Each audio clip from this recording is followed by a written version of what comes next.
When I thought about the topics, I thought about what to do when you don't know what to expect, but my topic is what to do when you do know what to expect. And I thought of it because we were in the midst of the stay at home.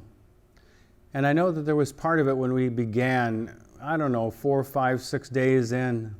I thought, I don't know if I can do this. That every day is going to seem the same and be the same. And our life is so restricted. But you get to the point where you adapt. You get to the point where you do things differently. You go for a walk in a different direction, or you call different people, or different people call you, and you have different meetings, or you have different associations with people. But you also realize that there are some beauties in the midst of the day that you thought was just going to be the same. Last night, my family and I were sitting around looking at our devices, looking at some of the news and keeping connected with friends, when all of a sudden we heard all these cars go by and honking, one after another, and it became louder and louder. And so we went to the front window, tried not to look too much, 5 heads looking out the window.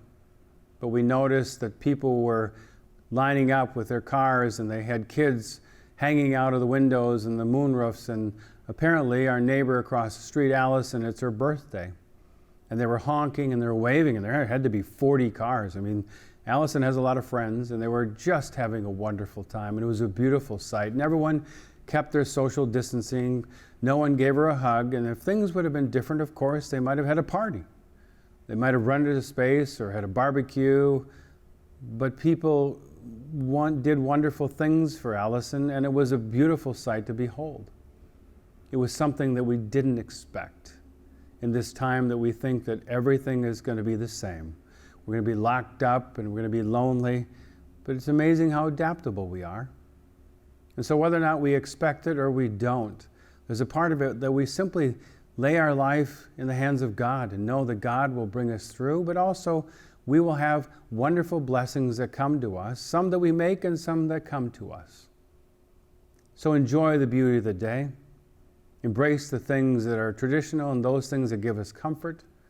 And look for things that are new. Look for the beauty of the day in nature, in people, in you, and one another.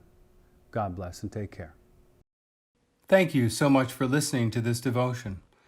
We welcome you to join St. Andrew Pastors every Monday morning at 10:30. We'll provide a brief devotion on a scripture passage and then host a conversation and mutual support. Make sure to register online. Remember, in this Together live edition, Monday mornings at 10:30.